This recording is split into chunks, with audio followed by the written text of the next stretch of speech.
Welcome to the 37th ransomware talk of the day. I guess that it's sort of,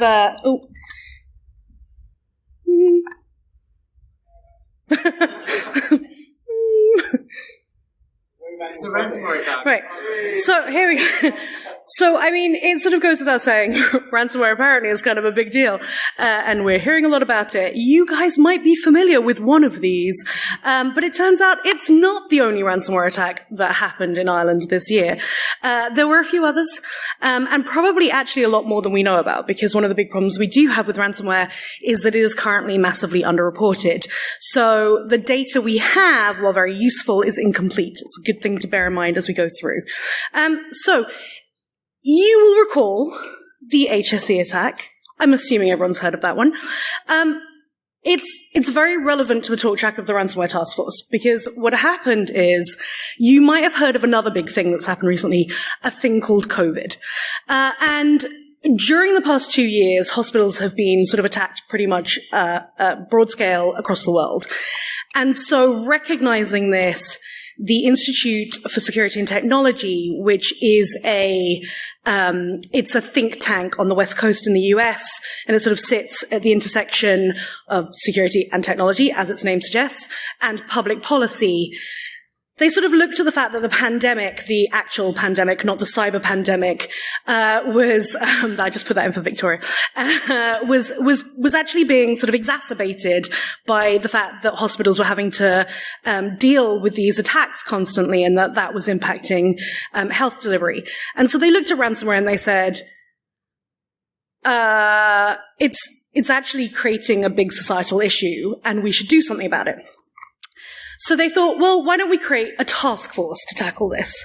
And I was a little skeptical to begin with, because as I think many people have mentioned today, ransomware is not a new thing, not a new topic, and it's been around for a really long time. If you Google ransomware, you will find that plenty of security vendors have provided a great deal of information for you to look at, telling you things to do about ransomware. So my question was, how is the task force really going to change things, build on things? What's it going to do differently? And Phil, who is at the Institute of Security and Technology and who was behind this whole idea, his response was, we're not doing what they've done. Our goal isn't to just come out with another thing that says, patch your shit and segment your network. Our goal is to look at societal solutions, look at macro solutions. And really what he was zeroing in on was there was a new administration coming into the US. So the time frame for this conversation was sort of November last year. New administration coming into the White House. They'd already said, hey, we are going to focus on security. Security is going to be a big thing for us. They had committed budget, that kind of thing. And so his point of view was, if we can get a group of experts together and we can look at coming up with a set of recommendations that are aimed at policymakers, and we can hand it to the new administration just at that point where they've started to get their feet under them, but they haven't actually built their full agenda, maybe we can actually influence the directions they go in. So that was the idea. So then he went about and he found a lot of different people to talk to. The task force officially had more than 60 people who participated. In reality, it was, just huge numbers higher than that, at least over 100 on a regular basis. And then we interviewed so many people in organizations that have been victim to attacks, in organizations of all different sizes to understand preparedness levels. We talked to cyber insurers, we talked to incident responders, we talked to law enforcement, we talked to lawyers, academics. You named it. If they have an opinion on ransomware, we talk to them. And we brought all of that together and kind of put it into a melting pot. And we came out with a report, because who doesn't love yet another report on cybersecurity? The report came out, for those who are very eagle-eyed on their dates, a week before the Colonial Pipeline attack. Any suggestion that we may have had anything to do with that is completely false. And the Colonial Pipeline attack, I think, was a week before HSE, and then JBS followed very closely after that. So we had this sort of weird run of 3 very, very, very high-profile ransomware attacks. And that actually, from a report point of view and a government engagement point of view, was kind of helpful, as terrible as that sounds, because the point that it made, that it helped sort of highlight to governments, was this is a societal issue. It requires societal responses. Simply taking a step back and saying this is on organizations to sort out and figure out isn't going to be enough. It hasn't been enough. It hasn't got us where we need to get to. So what else can we do? How can we move forward? So as mentioned, we came up with 48 recommendations. The really good news for you guys, since it is late in the day, is I'm not going to take you through all 48. I'm going to give you sort of a high-level overview. The framework we applied to come up with the recommendations was these 4 principles. How do you deter ransomware attackers? How do you disrupt ransomware attacks? How do you help organizations prepare at scale? And how do you help them respond at scale? A quick note before I go into the recommendations. As I mentioned, the sort of guiding principle on pulling together the task force was very focused on the US administration. And I was the only non-US, I was actually more or less the only non-former US government chair of the task force. But we had participation from law enforcement around the world. Europol was part of it, for example. So a quick shout out to Philip for that.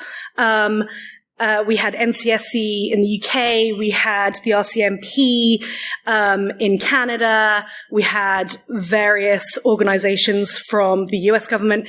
We tried to get as much international flavor in as we could.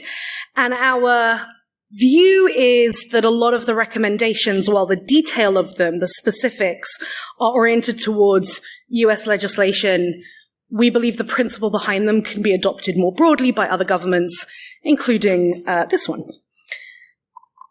So the number one thing was we really wanted to see firstly a sort of whole of government response, a sort of joined up whole of government response, but we also really wanted to see a sort of senior leadership acknowledgement of ransomware as being a societal issue, actually it being a national security threat, which again, these are words that I think I personally sometimes think national security isn't that about sort of tanks and bombs.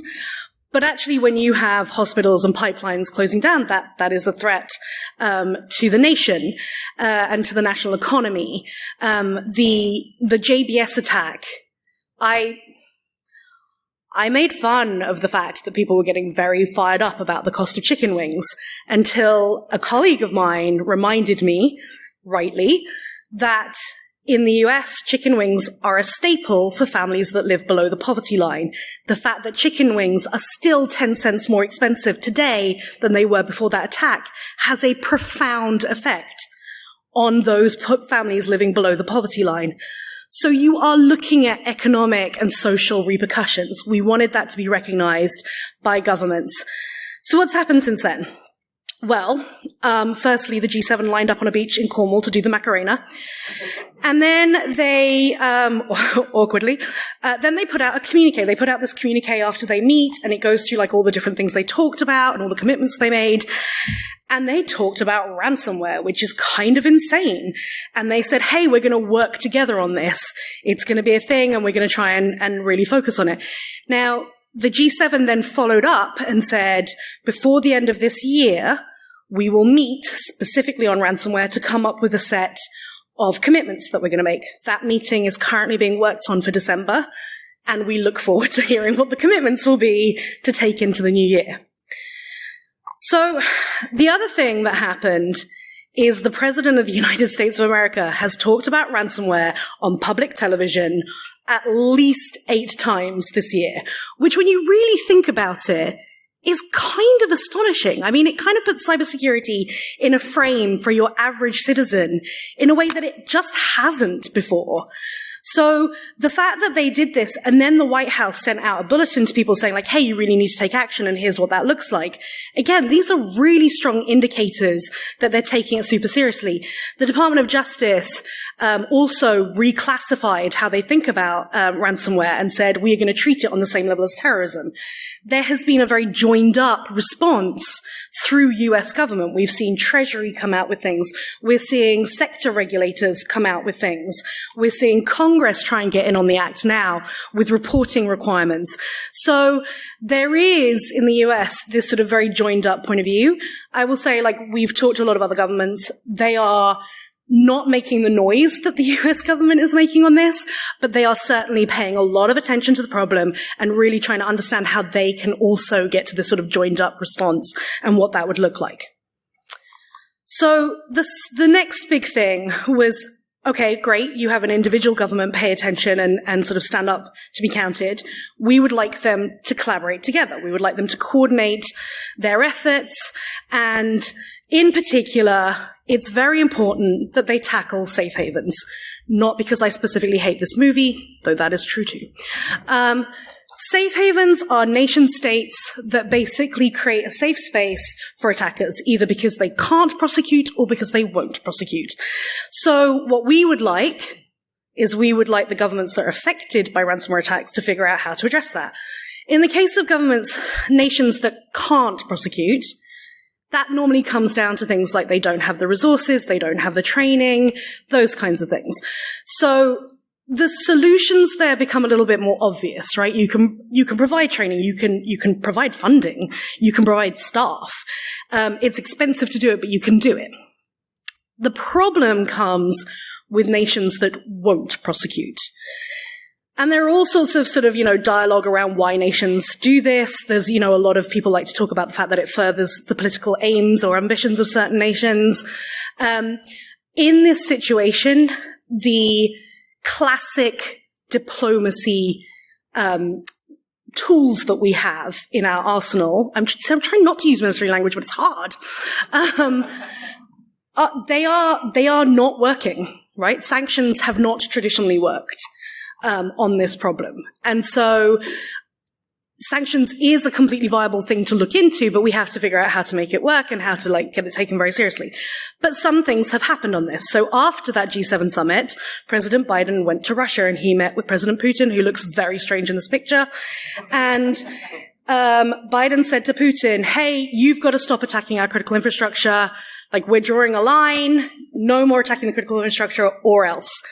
The or else was not super clear, but he said it, and then he did a press conference afterwards and made a big deal about the fact he said it. The jury is somewhat out on what the impact of that has been, but it does seem as though the US government is willing to sort of put its money where its mouth is and follow through. They have, taken action like the recent, action against our evil. I'm laughing because it always makes me feel like I should do a pirate accent, like our evil. But yeah, so they are now looking at sort of actions they can take and ways that they can continue to draw this line. I think time will tell how effective this has been. There was some discussion, about over the summer about whether Black Matter's website indicated that ransomware attackers had heard this message and got very scared and were not going to go after critical infrastructure.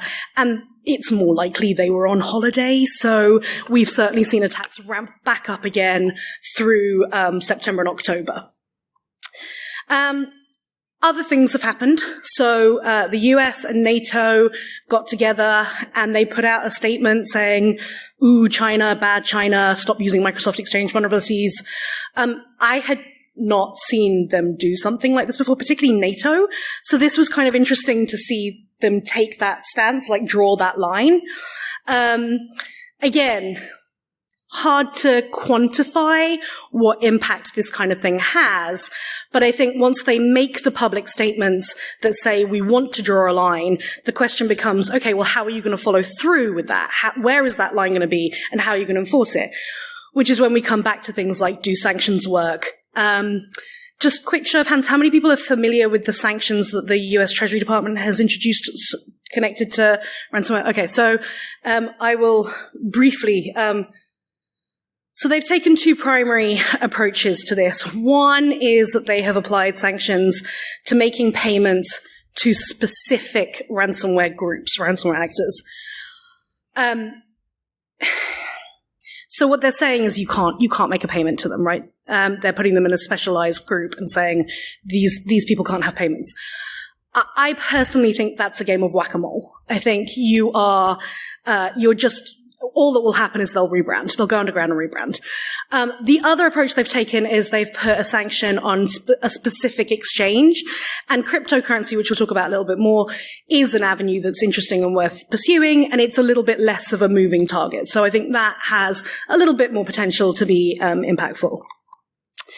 So the EU and the US also launched an initiative against ransomware. I will say this is one of those things when they put out a press release, there was a big thing, and then we don't really know what it means. There hasn't been a huge amount of substance or follow through. I suspect that there are operations in flight that are happening in secret, and we will hear about them when they have successes to share. So again, I look forward to hearing more about what this actually means. So then the next big category, and this is a biggie. This covers a lot of things, is reduce opportunities for attackers to get paid. So the rationale here is pretty straightforward.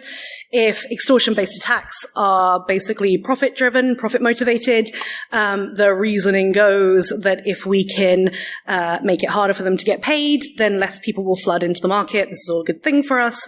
So what are the ways that we can do this? There are lots of different things. I mean, this was the challenge for us, as I think it's the challenge for everybody in this room, right? There isn't a silver bullet for ransomware, unfortunately. Just once in security, I would like somebody to be like, no, you know what? There is a silver bullet. I know what it is, and here it is. But that just never happens. And so what we came up with our 48 things was a lot of little things that you could do that individually aren't going to solve much. But if you sort of do them cumulatively, then they might start building a path to progress. So what do some of those things look like? Well, the first is cryptocurrencies, as I mentioned. There are existing cryptocurrency regulations, things like Know Your Customer, which somebody mentioned earlier, and they are not applied evenly internationally. And so we're not even saying, hey, come up with new regulation. We're saying, make sure that the regulation that already exists is being applied consistently. And sort of, work with international governments to help make that happen. That should improve things a little bit. I will say cryptocurrency is a big focus. There was a White House summit with about 30 countries in October. Cryptocurrency ended up being a big focus. I have heard it maybe revisited as a topic at the G7 conversation. So I think we can expect to see more on this.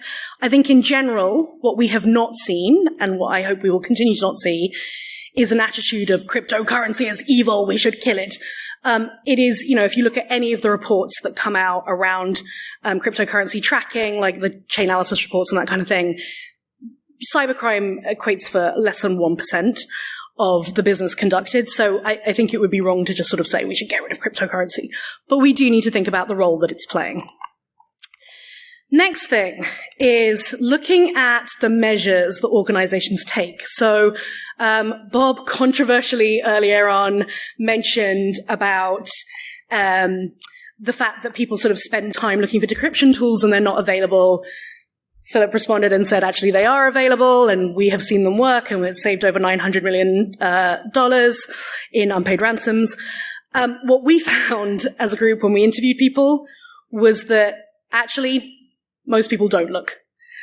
They don't know to look. They don't think of looking. They're in a panic. They want the problem to go away as quickly as possible. They leap straight to a conversation of whether or not to pay, and don't stop to look for decryption tools. So one of the things that we suggested is that there could be more of a requirement for organizations to do more due diligence. We do believe that No More Ransom is a great project. We fully support it. We would like the US government to participate, but they don't want to. But we do recommend it.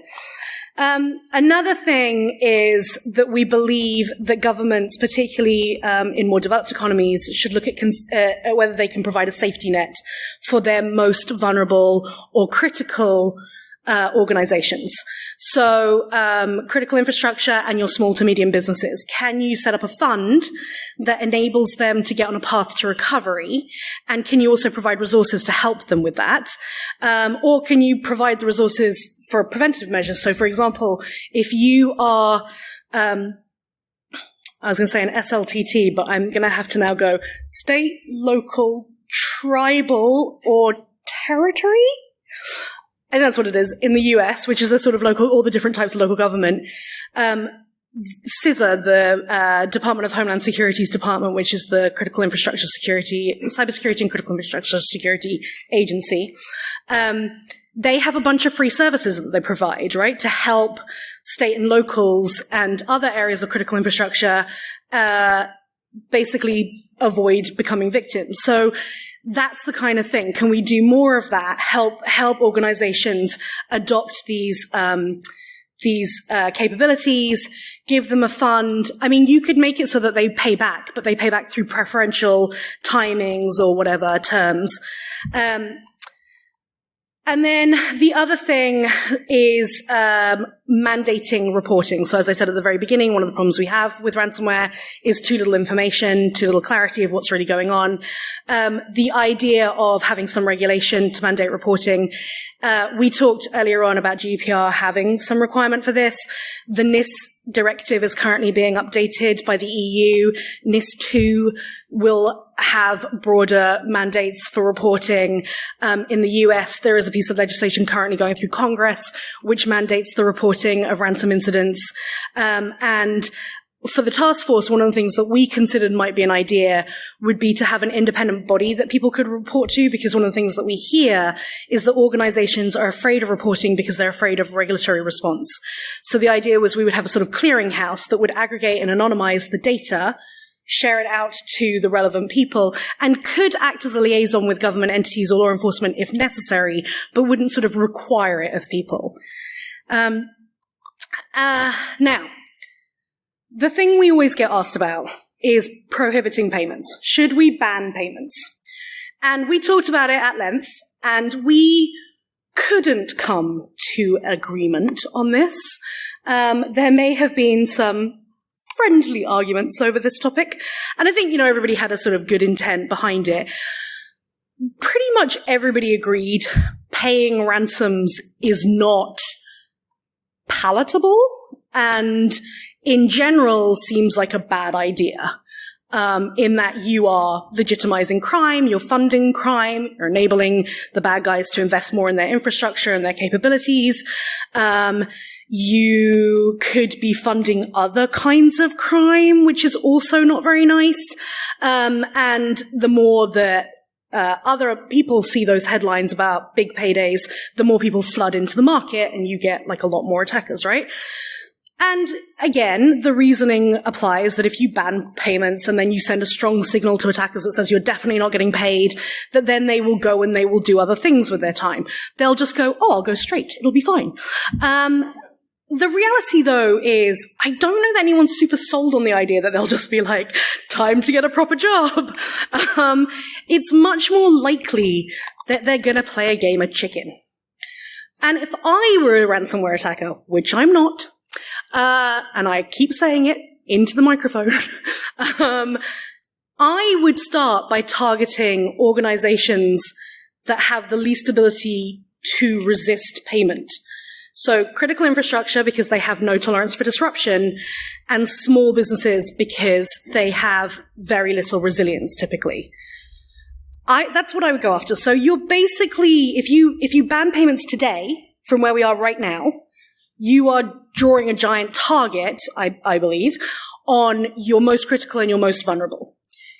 If instead you say, hey, our goal is to get to a prohibition of payments, we want to get to that goal in 2 years, 3 years, then you can figure out what steps you need to take. And then you go back to looking at the things that we just talked about, things like creating a safety net, having reporting, looking at the role of cryptocurrencies, driving adoption of preventative measures, those kinds of things. So that's why we didn't put in a recommendation for prohibition of payments, although there was an interest in getting there. So last one, I promise you, a clearer path to preparedness and response. One of the things that we heard overwhelmingly from people, and you might feel some sympathy with this after sitting through 37 ransomware talks today, we heard from people that there's a ton of fucking information about ransomware. Oh, did I mention I have a bit of a potty mouth? Sorry about that. And it's overwhelming and it's confusing. A lot of guidance is either like really simplified or it's really complicated. It's not tailored to your sector. It's not tailored to your size of organization. It's not tailored to the level of resources you have or the point that you're at in your journey of maturity. And so we heard organizations say it's just overwhelming. They have analysis paralysis. They don't know where they get started. We say to people, you should patch, you should segment your network, you should have identity and access management. Where's your email filtering? What are you doing for user awareness? And we talk about it as if that's a Monday morning for people. Have any of you done that in a single morning, just out of interest? No?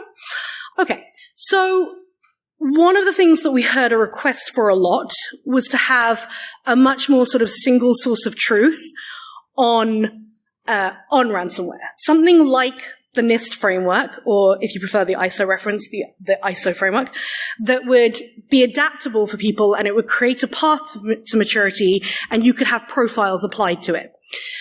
So in response to this, NIST created a profile for the cybersecurity framework.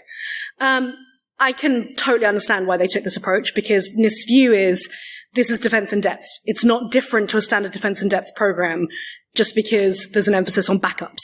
It's still defense in depth. And we have a framework for that. So why create a new framework? Instead, let's apply a profile. That rationale doesn't seem bad to me, but the feedback that I have heard from people is that they still feel that this doesn't quite get them where they want to go. A lot of governments have also taken a step of creating a sort of one-stop shop for information. So CISA has a website called Stop Ransomware. And it's worth checking out those kinds of resources as well if you're looking for solutions here. No More Ransom also has a lot of resources available for people. So that's it. I'm now going to stop talking. Here's the place to go if you want to look at the full report and read all 48 recommendations. It is the link, that's not the full link, obviously, but it's very easy to find on that website.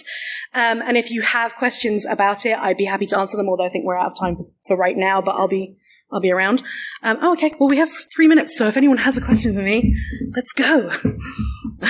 Yes. Ooh, Mr. Honan.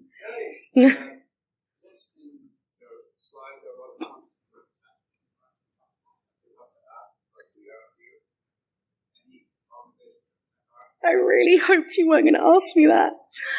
So for those who didn't hear, the question was, did Ireland participate in an official capacity? Not to the best of my knowledge. Sorry. But if the Irish government would like to talk to us, we'd be super happy to talk to them. Any other questions?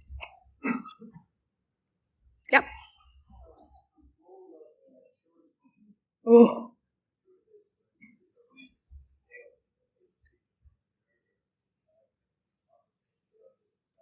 Yeah. Yeah, we did talk about it. So the question was, did we think about the role of cyber insurance companies? One of my fellow co-chairs was from a cyber insurance company. And I think it would be fair to say that we started the process very far away from each other. And I was probably more accusatory than I should have been. And he handled it with good grace. Here's the thing that I learned through the process of interviewing an awful lot of organizations. Some basics. One, not all insurance companies are made the same. It's a really, really complex market with a lot of variety in terms of approach and attitude. Two, if you are looking at organizations at the lower end of the market, if you're looking at small businesses who have no real path to resilience, cyber insurance is often what they have. It's that or nothing. And if you take that away from them, or if you mandate insurers to require a security baseline, then those small businesses lose any sense of resilience at all. And it's not, you can't simply say, well, you need to go take preventative measures, because they just don't have the capacity or the resources to do it. That said, I definitely feel the frustration that others have shared around the fact that insurers have at times pushed organizations to pay and have on-staff negotiators as a default position, and sometimes won't cover for recovery but will cover for paying. And I think that's a problem, and I think we need to look into that a little bit more. What I can say is at the bigger insurance companies that sort of lead the market and have the market share are losing money. like hand over fist losing money. And so they are now changing their strategy, and they are now making requirements for security program as part of their policy. The problem is that the industry is built up of these big guys and then this like very long tail of very small guys who, because what they want is just to get market share, they will use it as a USP that they don't require a baseline. So it's tough. The other thing that I got told pretty consistently was the way that insurance works is if you legislate in the UK, then they'll move the policies to Switzerland or to the US. So you'd have to get all the countries concerned to legislate in the same way at the same time. And now I'm out of time. Thank you very much. I really appreciate your time.